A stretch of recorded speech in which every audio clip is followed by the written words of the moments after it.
All right, so this demonstration is going to show you how to lay out your final draft for your color wheel.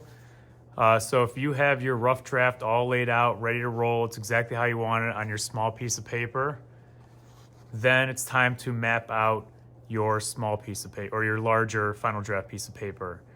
Also, if you have one big image and you already have that transferred onto your final draft, this is how you break up your large paper into the 12 even 30-degree sections.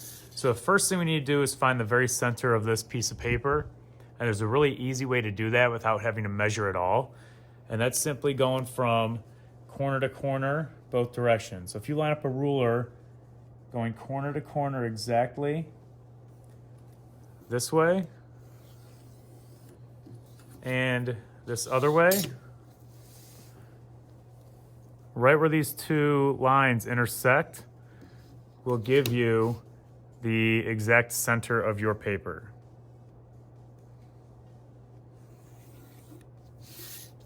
So right here is the exact center of this paper. So this is a great way to start, probably the easiest way to do this. And when you do it this way, it automatically centers your top image. So when you trace this on here, it'll give you your drawing. If your drawing was in the center here, it'll give that drawing right in the middle up at the top. All right. So now that we have our X going from corner to corner, both directions, you're going to take your protractor and you're going to line it up on one of these lines. It doesn't really matter which way you start, but you want to line up this hole here with this intersection. This black line, not the bottom of the protractor, but the black line is going to go on one of these two lines, and then 90 degrees is going to line up with the other one. So if I go this direction to start, I'm going to line up that center. The black line is going to line up with my the line I drew, and 90 degrees will line up with this line. So right now it's in good shape. From here, everything's got to be 30 degrees. No more 15 degrees. Everything's 30. So we're going to go 30, 60, 90 is already done, 120, 150. All right, once that's done, you're just going to turn the paper and do the same exact thing the other direction. So line up that center and 90 degrees. Line up that black line. All right, I'm good to go. 30, 60, we already have 90, 120, 150.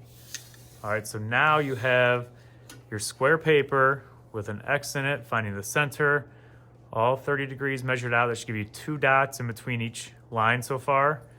And if you do this properly, when you line up this line to the center, it should actually line up with your other mark on the other side.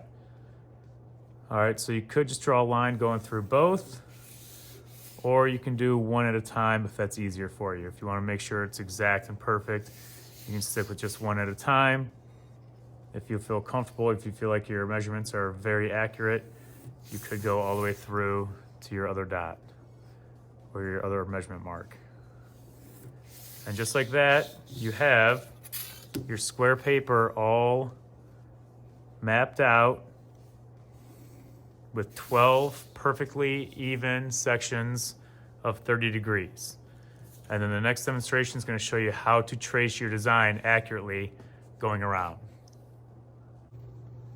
All right, so now you have your rough draft all laid out, your design is good to go, and you've laid out your entire final draft here with 12 even sections of 30 degrees each. The next step is to trace your drawing around your color wheel. And there's a very specific way you need to do that. If you want it to be perfectly lined up all the way around, creating some radial symmetry, you have to follow these few key rules here. Rule number 1, the corner of your rough draft always, always, always, no matter what, needs to line up right with the center point. You cannot line this up here or off to the side. It always has to go right on that point, okay? And you're gonna put this underneath your final draft when you're tracing, obviously. So rule number 1, that point must line up with the center of your final draft. The second rule, your lines holding in your composition, your drawing here, must line up with the lines on your final draft. Now we're all human, so it might not line up perfectly, so maybe pick one or the other that is always lining it up with it. So I'm going to turn the light table on. And remember, your rough draft goes underneath your final draft. You're always going to line up that corner with the center, always. And now we have to line up the other two lines. You see how that kind of changes? Right about there is where it should be. So right now the corner's lined up. That line's lined up with the rough draft line. This one's lined up with the rough draft line. Now from here, you can go ahead and trace your design, whatever it looks like. So here's what that may look like with a drawing. Remember, your rough draft is going to go underneath your final draft.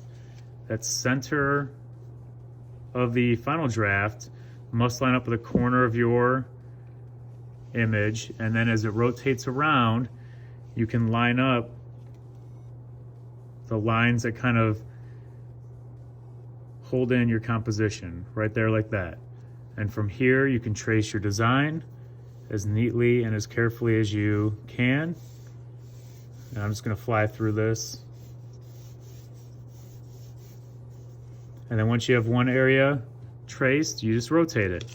Move it on to the next one. Line up the corner, keep your lines even, hold it down, and then trace. Take your time, make sure it's nice and neat, and then continue going around your color wheel. Eventually, you'll have the same exact image in a perfect pattern going around. If you try to squeeze things in, let's say I really like the leaves up here, I really like how that looks, but over on the side here, they do not fit in. Uh-oh, they're cut off, like I mentioned before. You cannot move your rough draft in like this to try to squeeze those in. It'll throw the whole design off. You must always line up that corner with the center of your final draft. Just like that, no matter what is going to be cut off over here. Good luck.